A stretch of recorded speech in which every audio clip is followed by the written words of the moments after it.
Sometimes people shy away from spirituality because they feel if I become too philosophical, if I become too reflective, if I become too otherworldly, then I'll lose my ambition, I'll lose my hunger for success, I'll lose my ability to achieve all the amazing potential things I could achieve in this world. And therefore I'm a little bit scared, I'm a little bit reserved about taking up spirituality because I also want to be successful. In the 15th chapter of the Gita, Krishna gives us an entire paradigm shift of what this world actually is.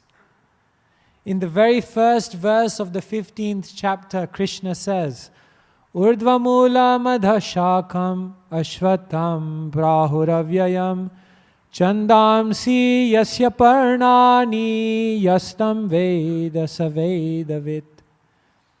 Krishna says, I'll tell you what this world that we're living in right now is.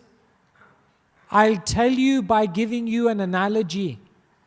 If you imagine there is a great banyan tree, and then you see that there is a river, and that banyan tree is reflected in the river, then the reflection is the material world, and the real banyan tree is the spiritual world. Yes, Krishna explains to us that this world is simply a reflection. This world in one sense is real, but in another sense is just a temporary, transitory, dream-like place.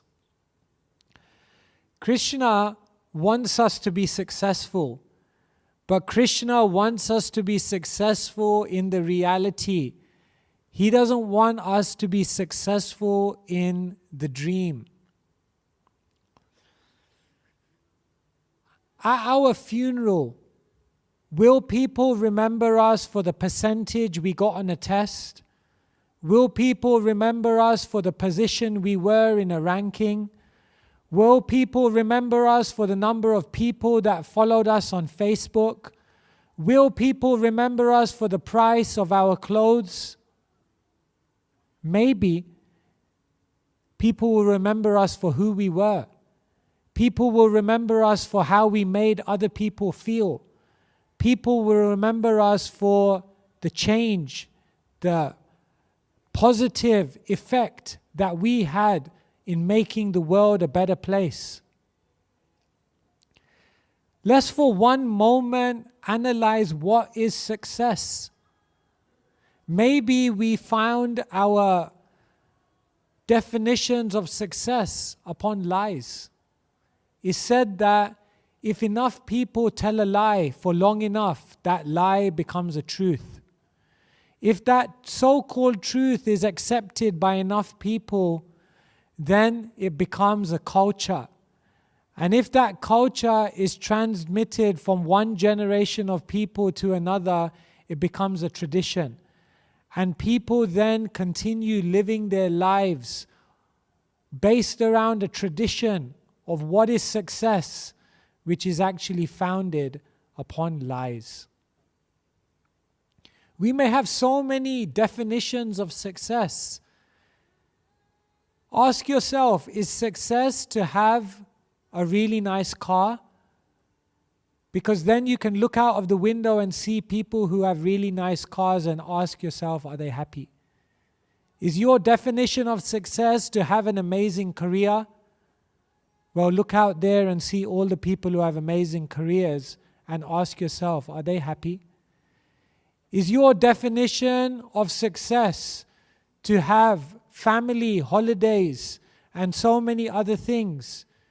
Do you think that in and of itself brings happiness?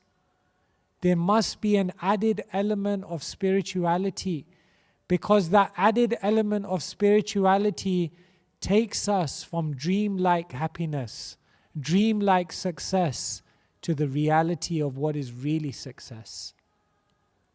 So yes, spiritual people do lose their drive for material ambition. spiritual people do lose their drive for material success, not because they're faint-hearted, but because they're firmly determined. Not because it's too hard, but because it's too insignificant. And not because